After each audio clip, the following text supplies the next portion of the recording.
Easter Sunday is such a special time, and it's really fantastic. And I agree with Billy Graham at the start when we opened the service that the death and resurrection of Jesus Christ is the most attested to fact from the ancient Roman world. There is no other fact from that period that has been proven so thoroughly, so much so that I've put my entire life and trust and faith in Jesus Christ. And so I want us to take a moment to allow ourselves to go back 2,000 years to just before Good Friday on Maundy Thursday, where Jesus is meeting with his disciples in the upper room at the Last Supper, where we have been focusing on. And so we're going to use the Chosen to allow us to get our heads and our hearts there. In a little while, you will not see me. And then after a little while, you will see me. Truly, truly I say to you, you will weep and lament, but the world will rejoice. You will be sorrowful, but your sorrow will turn into joy. It's an incredible part of Scripture there in this setting in the Last Supper. They're gathered in the upper room together. And Jesus basically gives his last and final teaching to us there. After this, Jesus goes off to be arrested. And so we see here this incredible, special, and precious moment. Sorry, guys. I'm going to sweat a lot because I need to turn the fan off. That's all right. For anybody who doesn't know, my name's Harry. I'm the minister here. I am as far from perfect as you could probably get, but Jesus still talks through donkeys. And it is my prayer for you today that you don't hear from Harry, that you hear from heaven, because we want to hear from him and not from me. But it's this really special and this precious moment. It's intimate and it's delicate and it's like really close. Only the closest friends are invited into the story in the first place. But through John's gospel, we get to come in and we get to see Jesus' last stretch of teaching, this verse here. Very truly, I tell you, you will weep and mourn while the world rejoices. You will grieve, but your grief will turn to joy. It's such an incredible thing for him to say, right? What a promise at the end that your grief is going to turn to joy, that he would declare that our pain, our suffering, our turmoil will be switched around and somehow he will miraculously bring joy out of it. And I don't know about you, but there's been times in my life, and there still is times in my life where I need that promise from God that my suffering and my grieving, he's going to turn into joy. But I think that when Jesus says this to the disciples, he's not bringing them a new revelation. He's not bringing them something new and fresh about his character. I think that God, from the very beginning, has been about the business of turning grieving into rejoicing. And I mean from the very beginning, right at the start, we see when humanity messes up and it causes the fall of humanity, there's absolute chaos, there's separation from God and man. We see Adam and Eve hiding naked and ashamed, separated from God. Yet God says this to the serpent: and I will put enmity between you and the woman, and between you and your offspring and hers. He will crush your head, and you will strike his heel. Now, if you don't know why that's amazing, let me tell you. That there is called the proto-evangelium, right? It's the first bit of the Bible where God reveals his plan to crush Satan through Jesus Christ on the cross. It's the first bit right at the start of the story where we see Jesus had this plan from the very beginning to go to the cross and to save us, to turn our very first big problem into a victory. Right at the beginning of the Bible, God shows us that he is about the business of transforming our losses into victory. And for those of you who don't see it, when it says that he will crush your head, that's Jesus defeating death. When it will strike, and he will strike his heel, that's Jesus dying on the cross. So it looks like victory to the enemy, but actually in the enemy's victory on the cross, Jesus achieves victory. And I think we also see it throughout the scriptures, right? When we look at the story of Abraham and Sarah, year after year after year after year, they are constantly disappointed, you know? And I don't know if you've ever thought about it, and for some of the women in this room, it's going to be a much more painful story than it will be for me as a man. But every month when she has a period and she doesn't get pregnant, and year after year, trying to hold on to a promise that God has given them. I mean, you can understand the difficulty and the distress in her. You know, every month that the disappointment comes, and I wonder if she even gets to a place where it's just expected disappointment. In her old age, she would have anticipated the brokenness and the sorrow. God is not coming, but then God steps in. Now, the Lord was gracious to Sarah. He said, and the Lord did as he said. And the Lord did for Sarah what he had promised. Sarah became pregnant and bore a son to him, to Abraham in his old age, at the very time God had promised him. Abraham gave him the name Isaac, which is really important. You know that means to laugh. That's the meaning of Isaac's name. To the son Sarah who bore him. Sarah said, God has brought me laughter, and everyone who hears this will laugh with me. God literally takes their mourning, their sadness, their grief, their pain, and turns it into laughter. God is about the business of turning loss into victory. Or when we think about Joseph, right? Joseph and his Technicolor dream coat. When that guy has a dream that God is going to lift him up to a place where everybody bows down to him, and he's really smart, so he tells all his brothers that they're going to bow down to him. And they lose their temper and they beat him and they batter him, they chuck him in a pit to die. And then they decide, actually, let's sell him into slavery. And so Joseph is sold off into slavery. He ends up at Potiphar's house. And because of his love for the Lord, he works diligently, even in slavery, becomes the head of the household to look after it, but then is falsely accused of rape. And then he's sent to prison. And in the prison, what does he do? Well, he diligently works because he loves the Lord and tries to honor him. And he becomes the supervisor of the prison. He makes friends. And then after some time, some years, his friends leave and they forget him. It's horrible. A terrible place.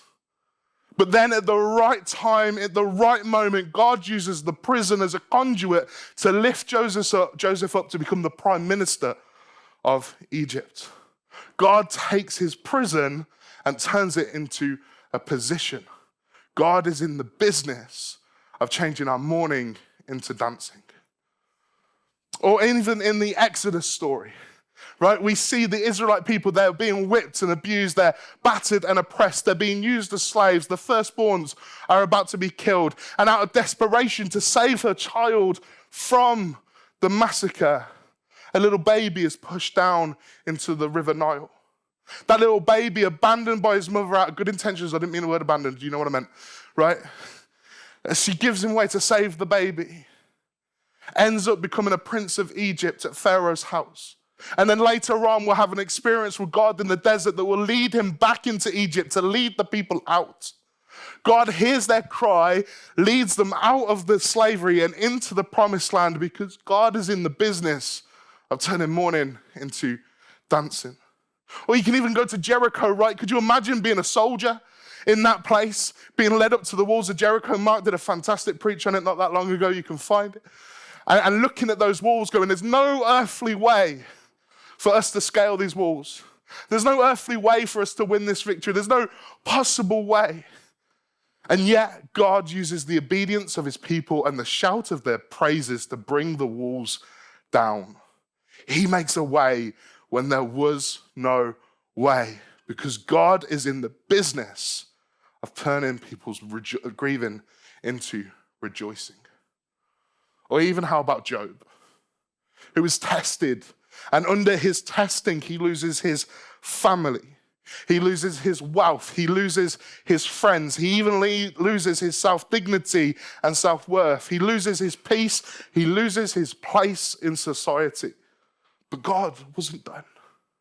We see in the story of Job that even in his suffering, God was still working. And later on, we see that Job has his wealth doubled. We see his life is extended. We see his family return to him. And we see him persevere through so that God turns his suffering into satisfaction.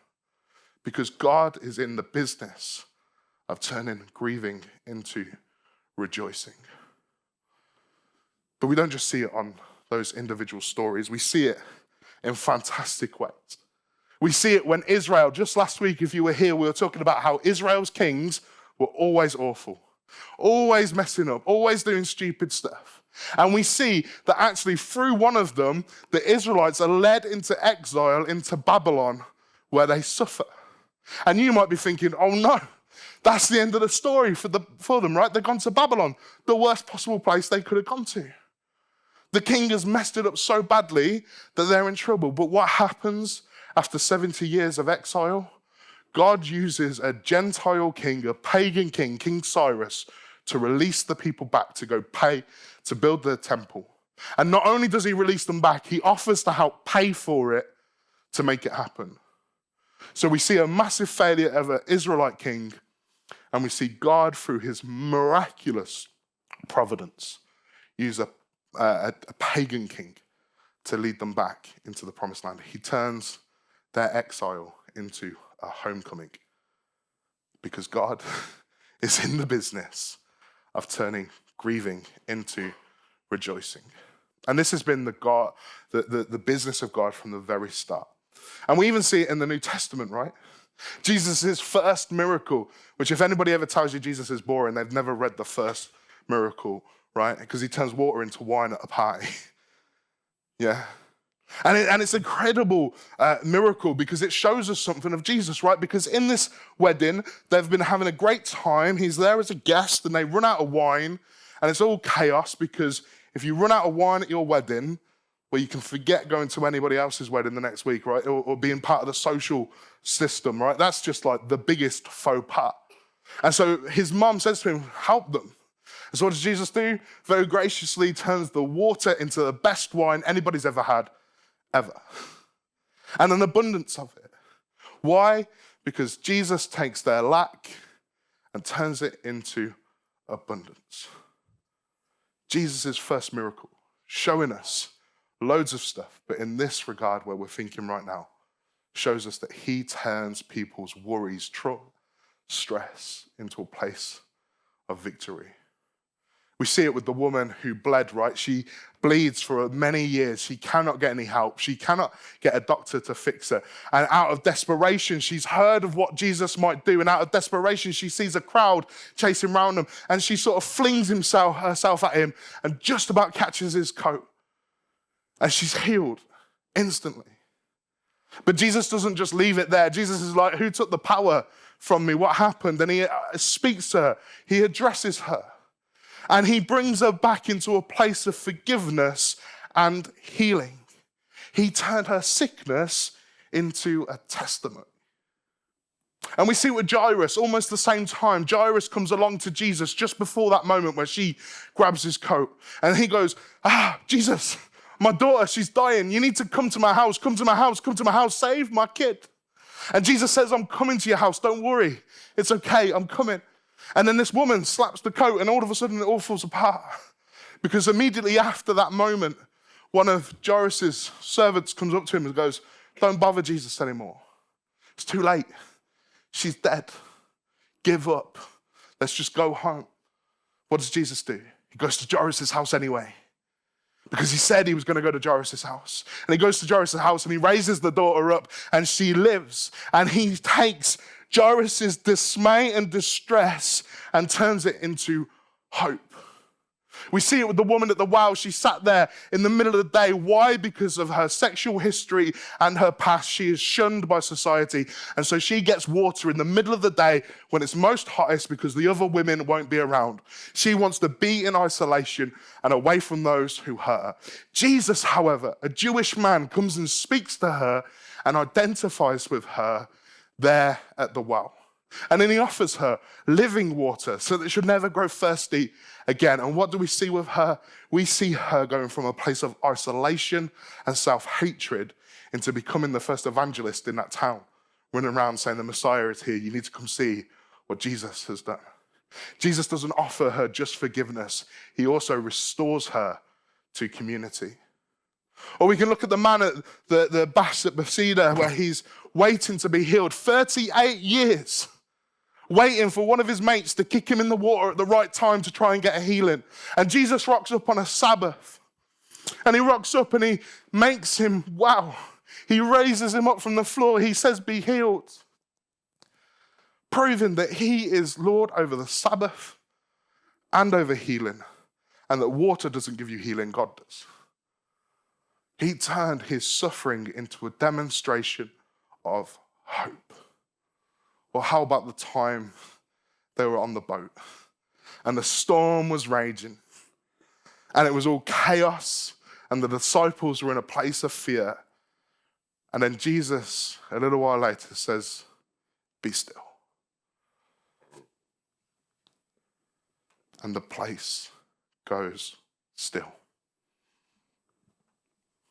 Jesus proves that he is the calm in the storm, that he has the power over creation. And he takes their moment of fear and turns it into a moment of faith. Because God is in the business of turning grieving into rejoicing. And we must be real. I don't want to trick you. This work often takes some time. It often includes some sort of loss on the way, and it's painful. And there's always some sort of mystery in it that needs unpacking and discovering. These stories aren't as simple as I've just laid you out. There's a journey to go on with each of them. But throughout the Old Testament and into the New Testament, with Jesus' unfolding ministry, we see that God always was turning grieving into rejoicing. Which leads us right back to that verse that we opened with at the start. Jesus said, very truly, I tell you. It's really important. When Jesus says very truly, he's like, this is serious, guys. The other stuff, serious. This stuff, serious, serious. That's why he repeats very truly. And in some of your versions of the Bible, you'll see truly, truly, I tell you. And it's because Jesus is proper going, focus in. And I wonder if you could imagine what it's like to be one of the disciples around that table with him that morning, right? Because we've got to read the whole verse in once, but let's just focus in on the little bits as they are revealed to him. You're sat with Jesus, and Jesus says to you, very truly, truly, truly, and your ears perk up because you've just spent 3 years with him, and you know every time he does that, there's something really important to be said. And so you're like, hey, here we go. You know, this is Thursday, remember. Friday hasn't happened yet. We're still expecting him to kick the Romans' butt and get them out, right?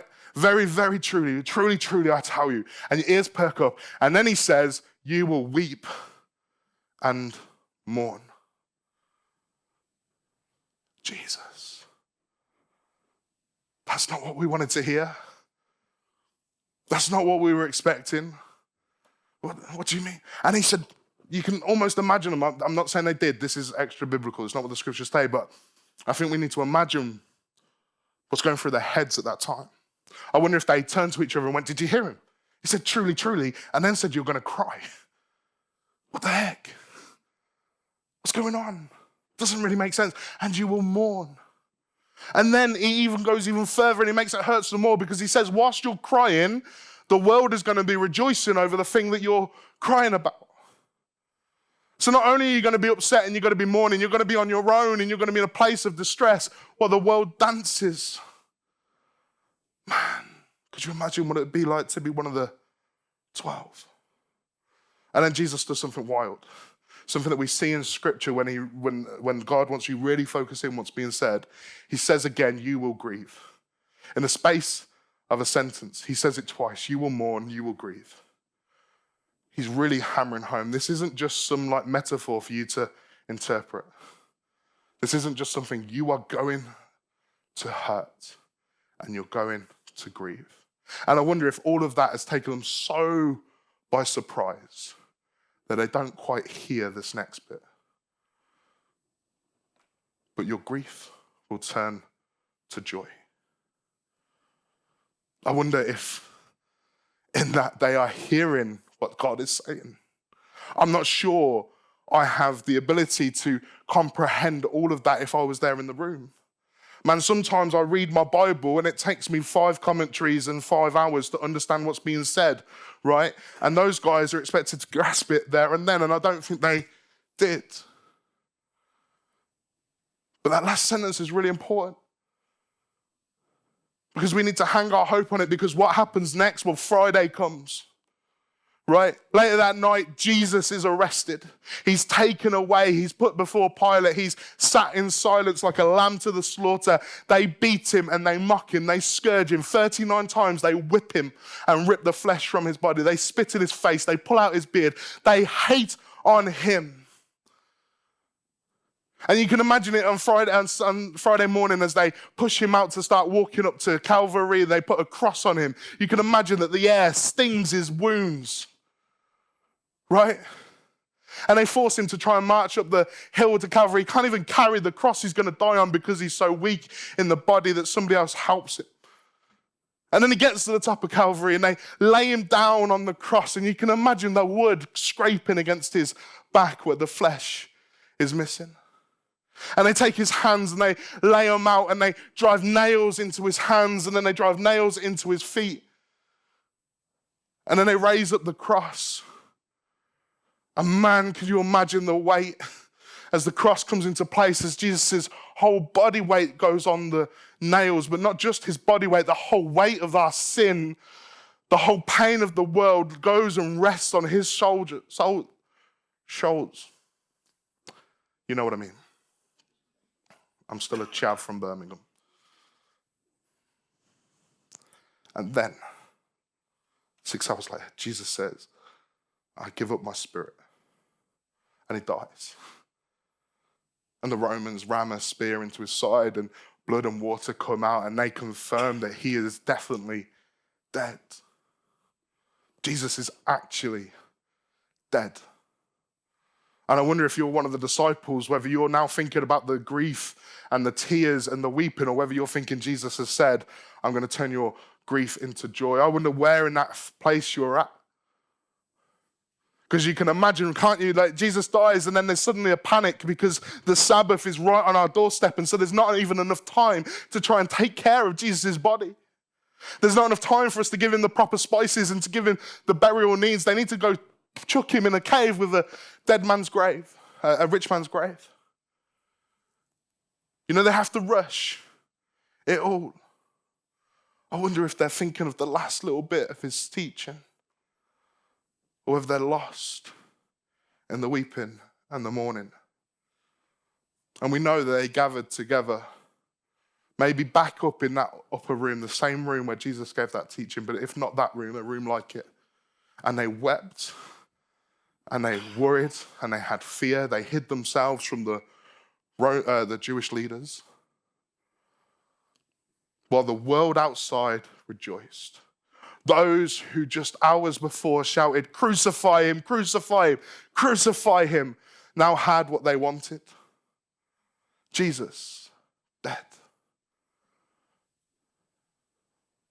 I wonder if they were actively wrestling with whether they should grieve or believe. I wonder if they were torn up between grieving and believing. I wonder what it would have been like to be in that room with them. But then, Sunday comes. Early on the first day of the week, while it was still dark, Mary Magdalene went to the tomb and saw that the stone had been removed from the entrance. So she came running to Simon Peter, the other disciple, the one Jesus loved, and said, they have taken the Lord out of the tomb, and we don't know where they have put him. So Peter and the other disciple started for the tomb. Both were running, but the other disciple outrun Peter and reached the tomb first. He bent over and looked in at the strips of linen lying there, but did not go in. Then Simon Peter came along behind him, went straight into the tomb. He saw the strips of linen lying there, as well as the cloth that had been wrapped around Jesus' head. The cloth was still lying in its place, separate from the linen. Finally, the other disciple who had reached the tomb first, fair play, John, got to let everybody know, also went inside. He saw and believed. This isn't they believe that Jesus is alive. Next bit. They still did not understand from the scripture that Jesus had to rise from the dead. They believed Mary was telling the truth that Jesus wasn't there. Okay? Then the disciples went to where they were staying. Now Mary stood outside the tomb crying. As she wept, she bent over to look into the tomb, and she saw two angels seated where Jesus' body had been, one at the head, one at the foot. They asked her, "Woman, why are you crying?" "They have taken my Lord away," she said, "and I don't know where they have put him." At this, she turned around and saw Jesus standing there, but she did not recognize that it was Jesus. He asked her, "Woman, why are you crying? Who is it that you are looking for?" Thinking he was the gardener, she said to him, "Sir, if you have carried him away, tell me where you have put him, and I will get him." Jesus said to her, "Mary." And she turned towards him and cried out in Aramaic, "Rabboni," which means teacher. Jesus said, "Do not hold on to me, for I have yet to ascend to the Father. Go instead and tell my brothers, tell them I am ascending to my Father and to your Father, to my God and your God." Mary Magdalene went to the disciples with the news, "I have seen the Lord." She told them that that he had said these things to her. On the evening of that first day of the week, when the disciples were together, that with the doors locked for fear of the Jewish leaders, Jesus came and stood among them and said, "Peace be with you." After he said this, he showed them his hands and his side, and the disciples were overjoyed because he was alive. This is the work of God from the beginning. He turns losses into victory. He turns mourning into dancing. He makes a way when there is no way. He is the one that turns grieving into rejoicing. If you remember over these last couple of weeks, and if you weren't here, that's okay. We've been looking at some stuff. And in the first week, we decided that Jesus was the bread of life that satisfies our deepest longings for things of the world. And then last week, we talked about how Jesus was the only one who is the King of Kings and the Lord of Lords, the only righteous king that can satisfy our need for a king. And today, we are declaring that Jesus is the risen one, the only one who can satisfy our need for rejoicing by turning our grieving into rejoicing. It is also really important that we be real in this moment. Jesus defeated death on the cross, defeated sin, and then in his resurrection, defeated death. He has broken it. And he did make a way where there was no way. But we also need to be aware of the nuance here. We need to understand that his victory, though a victory, isn't actually completed until he returns again at his second coming. We need to understand that his victory is still in place, but not quite. And now I understand for some of you here this morning, that might be a new concept to you, the kingdom here, but not quite yet. And so there's a really easy way for me to describe that to you in a non-religious way. Last year, 2024, we celebrated the 80th anniversary of the D-Day landings, remembered those landings. The D-Day landings are the time when the Allies all come together and took the fight to Germany on Europe's land and landed at the beaches. It was horrific, but it was a pivotal turning point. And we remember it because it is a significant turning point. It was the moment of significant action that would lead to victory. This year, we celebrate the 80th anniversary of V-Day, victory in Europe. Because in D-Day, the victory started to happen. At V-Day, it was completed. And in the same way, when we look at Jesus, we see on the cross and in the grave, when he comes out of it, his victory starts. But when he comes again in power and glory, riding on the clouds, shining like the sun, he will complete his victory. And we know this to be true because in my life and in your life, there's still pain and there's still suffering and there's still heartache. But there is a hope. There's a hope because at the cross, Jesus undid what happened in Eden. Whilst they were hiding behind a tree, naked and ashamed, Jesus dies on the tree, naked, but defeating shame. Whilst they are cast out to death, Jesus raises himself from the tomb and defeats death. It's a phenomenal work that words really struggle to even quantify what Jesus did. But we do know that even in our lives today, we still have that pain and that suffering. But we see parts of the kingdom already. Just before Jesus goes to the cross, we see Peter deny him 3 times. After Jesus' resurrection, we see Peter restored. We see post-resurrection that there's no longer male or female, Jew or Gentile. There's a whole world that has access to God through the Son, Jesus Christ.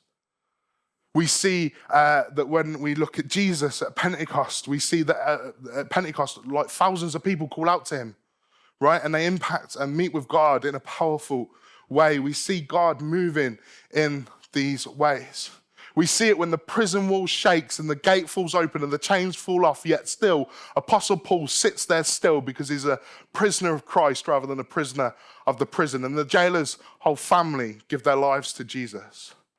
We see it when we have seen the church that has brought peace and reconciliation, the way that it has fed the hungry, clothed the poor, the way it's hugged lepers, the way it's broken down barriers, the fact that we are sat here today for most of us. When we look at your lives, we see the work of Jesus.